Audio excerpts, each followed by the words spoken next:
Assalamu alaikum, welcome back. In the last lecture we have studied about the historical perspective of VLSI design, IC design flow and some challenges in the IC design flow. In today's lecture we will define a set of basic design metrics of a digital design. These metrics help to quantify the quality of any design from a design perspective. There are different design metrics like cost, performance, functionality and robustness. Which of the metrics is most important depends upon the application. For instance, pure speed is a crucial property in a compute server.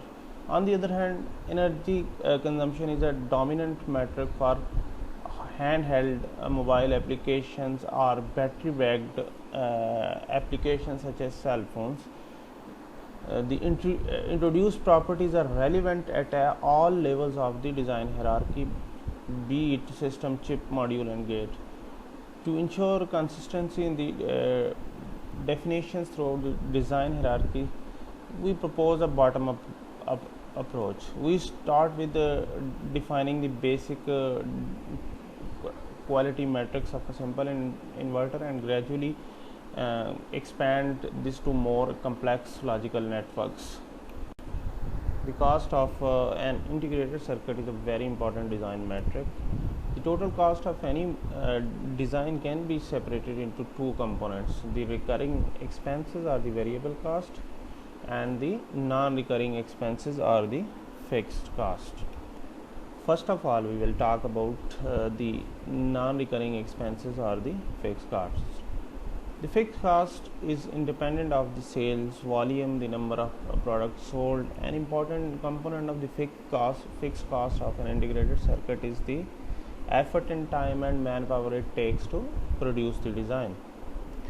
The design cost is strongly influenced by the complexity of the design, productivity of the designer and the strictness of the specifications.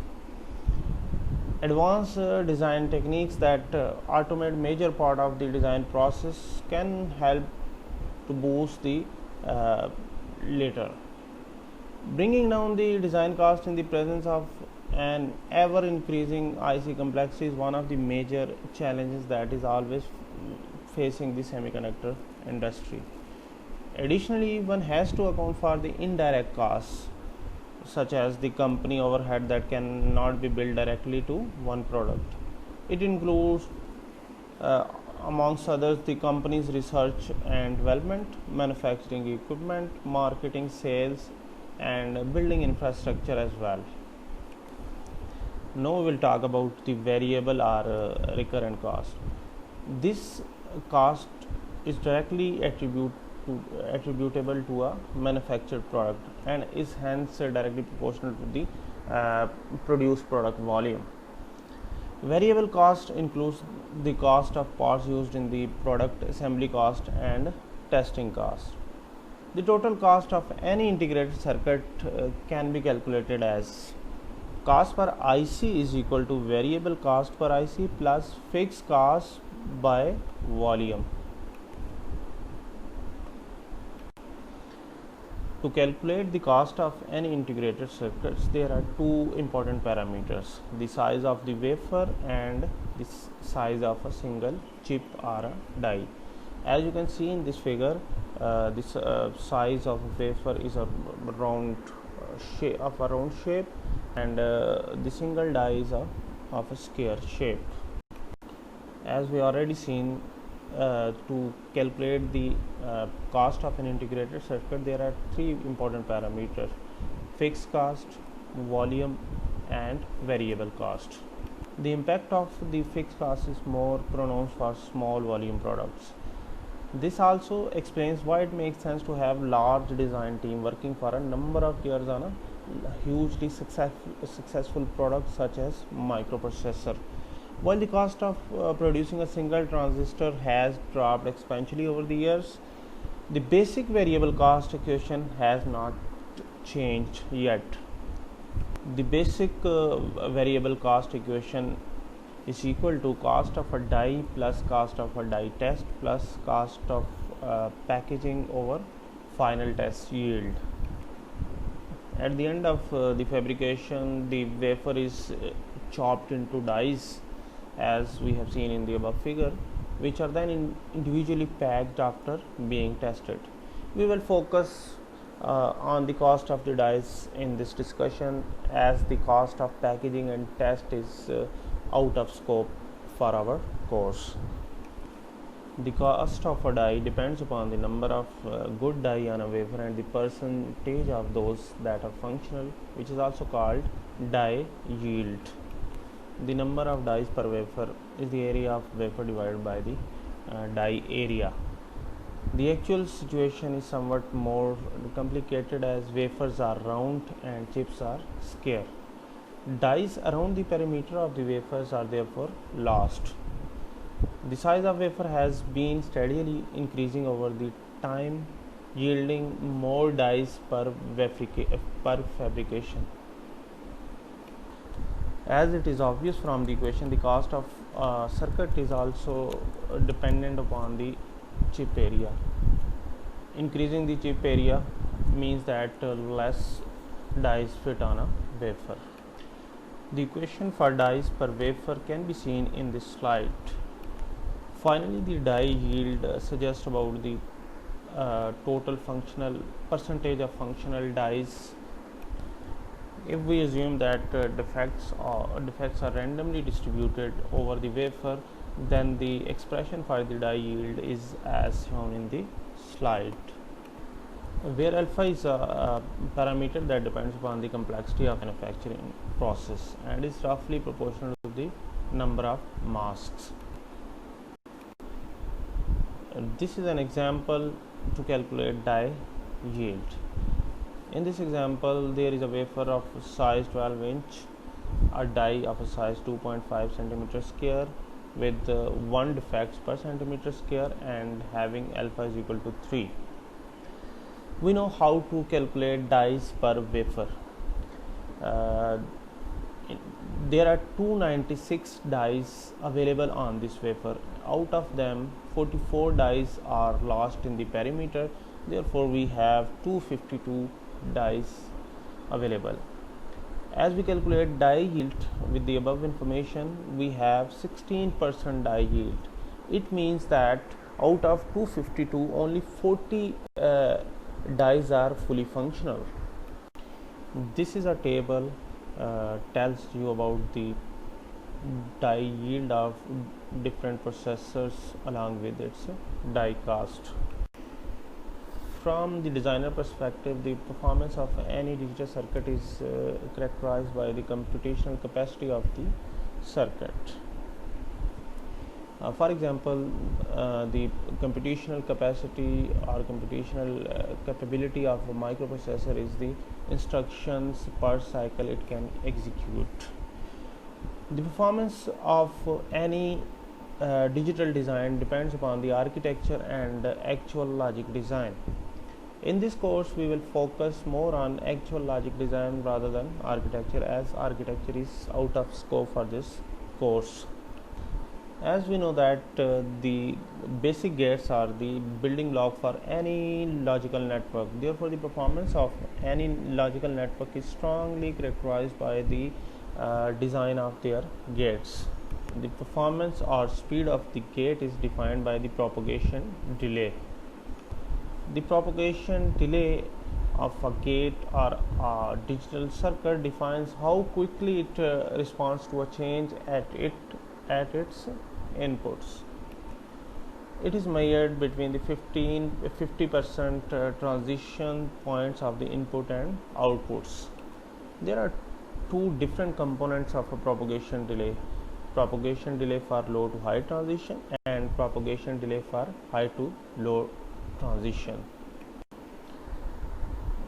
In this slide, you can see that there are two waveforms. The first waveform is for input and the second waveform is for the output.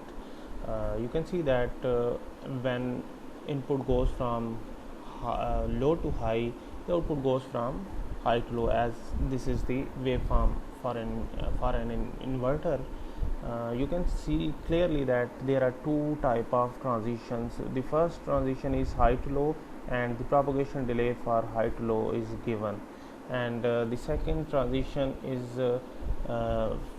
from low to high, and the propagation delay is also marked for low to high transition. The low to high and high to low transitions are always referred for output waveform. You can see that the average propagation delay can be calculated by averaging both these delays. The power consumption of a design determines how much energy is consumed for operation and how much heat the circuit will dissipate. These factors strongly influence a great number of critical design decisions, such as the battery lifetime, supply line sizing, power supply capacity, packaging, and cooling requirements, if any. Therefore, power dissipation is a very important design metric, and it actually affects the feasibility and cost of the design. Power consumption actually limits the high performance computing due to the underlying chip package and the heat removal systems. Different power dissipation measures have been used owing to the different design problems. As we can see that the peak power consumption is very important when we are dealing with supply line sizing, whereas average power dissipation is important when we are studying cooling or battery requirements. The power consumption of any design can be composed into two major components. The first one is dynamic power consumption and the static power consumption. The dynamic power consumption is actually due to the switching of the gate. It is due to the charging and discharging of the capacitive nodes. Actually, high to low propagation delay is actually the discharging of capacitive nodes, and low to high propagation delay is the charging of capacitive nodes. And there is another source of dynamic power, which is direct path between supply rails. Sometimes there are direct paths between supply rails, which we will study in next few lectures. It is actually proportional to the switching frequency, as it is this switching power consumption. Therefore, switching frequency is very important to calculate dynamic power consumption. If we have higher switching frequency, then we will going to have higher dynamic power consumption. It is mainly the major power consumption in our integrated circuits. The second type of power consumption is the static power consumption. The static power consumption present even in the absence of switching activity. It is actually caused by the conductive paths between supply rails present in the absence of any switching activity, and the leakage current. There are reverse bias junctions in the transistors to avoid forward bias current, so there is the leakage current to increase the static power consumption.